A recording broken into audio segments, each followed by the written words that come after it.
सबसे बड़ी चीज तो वो करप्शन था, वहां हर तरफ से था, और बेकारी बदहाली इतनी थी कि बयान नहीं कर सकते। बहुत अच्छा इंसान है जनाब, मैं कहता हूं आपसे ये बहुत गलत है, बहुत गलत है। मैं तो इसे समझता हूं ये गलत होना है। इनको खुदा के वास्ते इनको मेहरबानी करके ये सोच के करना चाहिए। नेपाल की सिचुएशन है वो एक अना की वजह से हुई है, एक दोस्त दबाव की वजह से होगी, बहुत चीजों से हुई है। सबसे बड़ी चीज तो वो करप्शन था, वहां हर तरफ से था, और बेकारी बदहाली इतनी थी कि बयान नहीं कर सकते।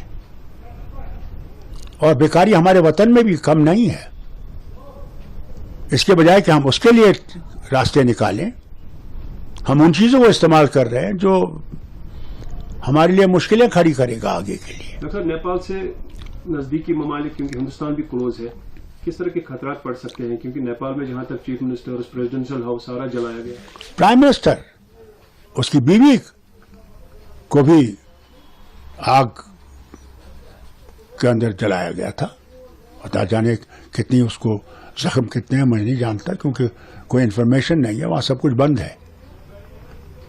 मगर जो भी खबर आ रही है, आज तो सारे जो लीडर हैं उनको आर्मी के कैंपों में रखा गया है, और एक नई पौध जो है वो खड़ी हो गई है। इससे हमें सबक सीखना चाहिए। ताकि जितनी भी परेशानियां हो रही है, सैलाब हो, दरगाह हजरत बोलो, एमएलए को अरेस्ट करना, लेकिन एक चीज इससे हमारी हाथ से जा रही है, जो अपना तशख्खुस है उस पर बात ही नहीं हो रहा है, हमारा स्टेटहुड इससे डाइवर्ट भी जा रहा है। स्टेटहुड तो इनको देना पड़ेगा, आज नहीं तो कल। ये कब तक इसको बंद कर सकते हैं?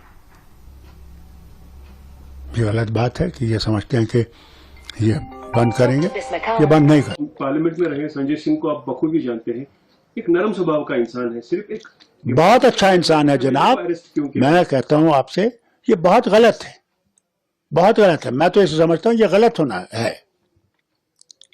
ये डेमोक्रेटिक राइट्स इसको खत्म करना चाहते हैं। शायद इसलिए भी एक एमएलए को अरेस्ट करना, ताकि जो दरगाह का सानिया हुआ है उसको डाइवर्ट करने के लिए। हो सकता है, ये कुछ भी कर सकते हैं, मगर मैं ये कहूंगा, इनसे बार बार कहूंगा कि आईन का खंडन मत कीजिए, हमारे लिए और मुसीबतें मत खड़ी कीजिए।